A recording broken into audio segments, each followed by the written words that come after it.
Ya, pemirsa kembali lagi bersama kami di Halo Indonesia. Kementerian Kesehatan memulai vaksinasi COVID-19 untuk orang lanjut usia di atas 60 tahun. Pada tahap awal, lansia yang mendapatkan suntikan vaksin berasal dari golongan tenaga kesehatan.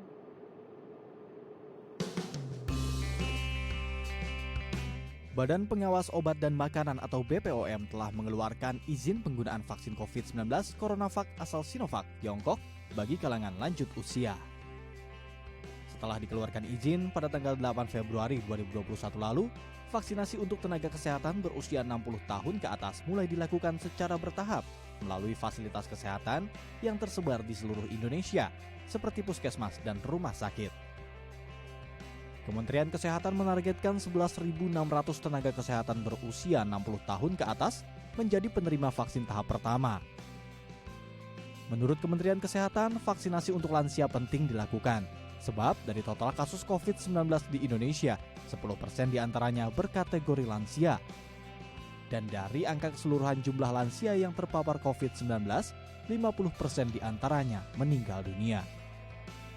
Meskipun uji klinis terhadap lansia belum dilakukan di Indonesia, dalam penggunaan izin darurat atau Emergency Use Authorization vaksin Sinovac, BPOM mempertimbangkan hasil uji klinis fase 2 di Tiongkok dan fase 3 di Brazil.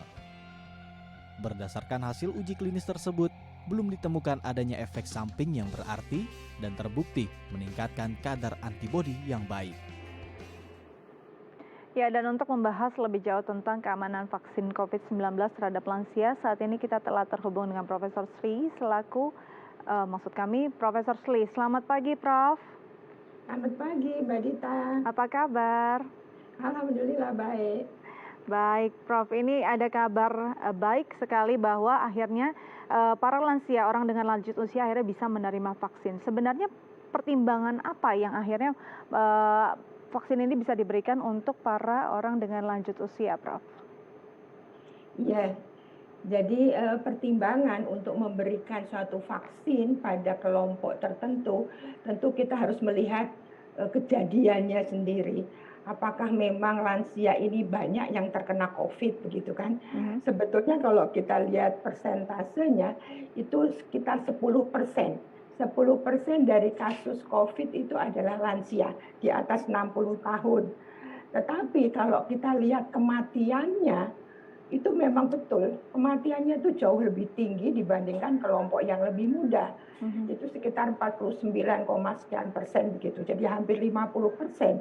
Nah ini yang kemudian menjadi masalah ya, dan kan kita tahu bahwa vaksinasi itu fungsinya atau tugasnya itu kan untuk mengurangi kematian. Nah kalau kematiannya memang banyak pada lansia, tentu mereka harus menjadi prioritas juga.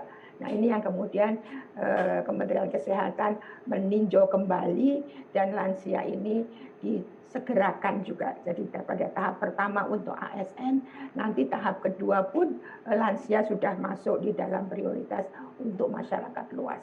Saya kira demikian. Baik, Prof, kalau dilihat untuk usia produktif memang sudah ada uji cobanya di Bandung dengan ribuan relawan. Untuk lansia sendiri memang belum ada uji cobanya di Indonesia. Lantas uji coba di mana yang menjadi patokan atau panutan untuk bisa menerapkannya di tanah air, Prof? Ya, sebetulnya kalau kita lihat vaksin itu nomor satu adalah keamanan ya. Ya. Nomor satu itu keamanan. Pokoknya kalau nggak aman ya udah jangan dipakai gitu ya. Itu untuk seluruh komponen umur, jadi tidak memilah-meliah kelompok. Jadi nomor satu kita lihat di fase 1, fase 2. Nah fase 1, fase 2 memang tidak dikerjakan di Indonesia untuk lansia ini, tapi dikerjakan di Tiongkok. Dan kita bisa melihat bahwa keamanan yang cukup baik dan juga antibodi yang terbentuk itu hampir sama dengan yang kelompok muda ternyata. Jadi ini juga yang menggembirakan. Kemudian fase 3 kita bisa lihat dari Brasil itu khusus mengenai keamanan. Keamanannya juga bagus. Jadi tidak ada yang menderita efek samping yang berat, apalagi ada yang kematian, itu tidak ada. Dengan sendirinya dari dua penelitian ini, kemudian itu yang kita sebut bridging study. Jadi kalau pada kelompok yang muda mempunyai imunitasnya bagus, kelompok tua juga mempunyai imunitas bagus, walaupun tidak ada studi efikasi, kita bisa mengatakan secara bridging, oh ini memang bisa dipakai. Dan ternyata keamanan ini juga belum selesai kalau hanya sampai fase 3. Fase 4 setelah dipakai di masyarakat tetap kita pantau. Dan kita bisa lihat sekarang lansia dari ASN sudah cukup banyak ini. Saya aja satu hari itu di RSCM kemarin lebih dari 20 lansia semua, dan alhamdulillah semuanya juga bagus gitu ya, tidak ada efek samping. Jadi kelihatannya vaksin Sinovac untuk lansia ini menjanjikan begitu ya, tidak ada efek samping yang berarti. Baik, jadi ini menarik bahwa sebenarnya inti dari vaksin ya harus aman. Jika tidak aman tidak akan diberikan, begitu ya Prof ya? Betul sekali. Prof, ini dilihat secara ingredients atau komposisinya ternyata sama Sinovac yang diberikan pada kaum lanjut usia maupun yang produktif. Perbedaannya apa Prof, penanganannya atau penerapannya pada lansia sendiri? Betul.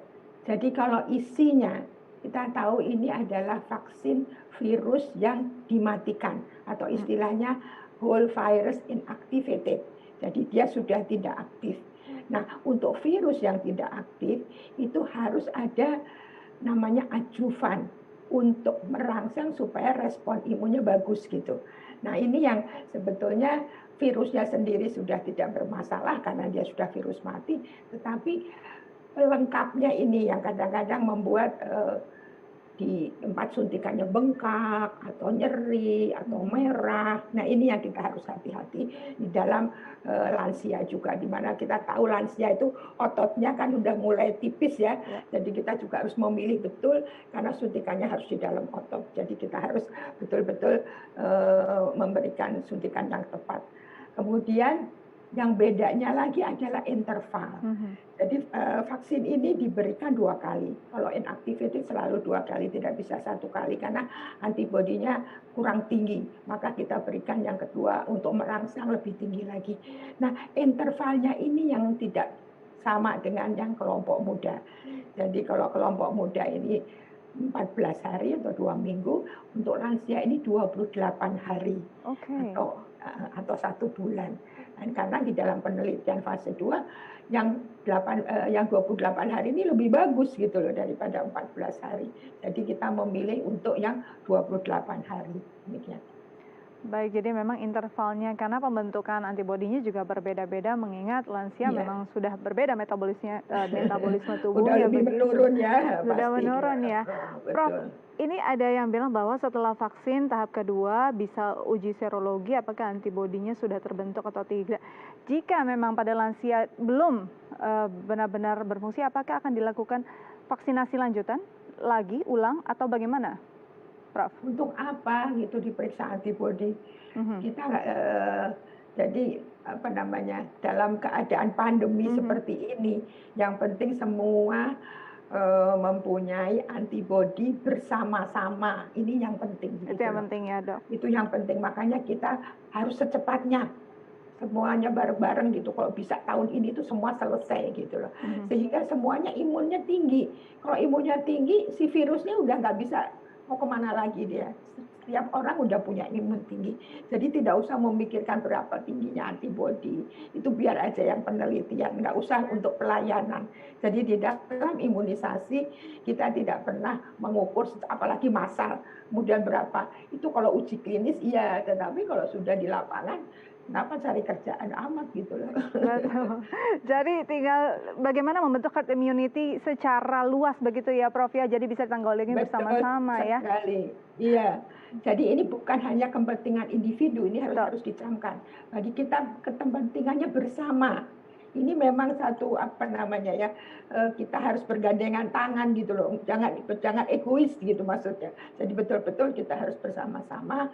Kemudian nah itu tadi virusnya bingung kan mau dia kemana lagi gitu kalau semuanya udah imun, sehingga pandeminya diharapkan lebih cepat selesai. Baik, jadi memang ini harus dicatat bahwa ini bukan kepentingan individu tapi kepentingan masyarakat luas. Jadi harus kesadarannya bersama-sama dan bisa berjalan dengan baik. Prof, nanti kita masih akan melanjutkan perbincangan tapi kita harus jeda dulu ya Prof ya. Silakan. Baik, pemirsa jangan kemana-mana, tetap bersama kami di Halo Indonesia.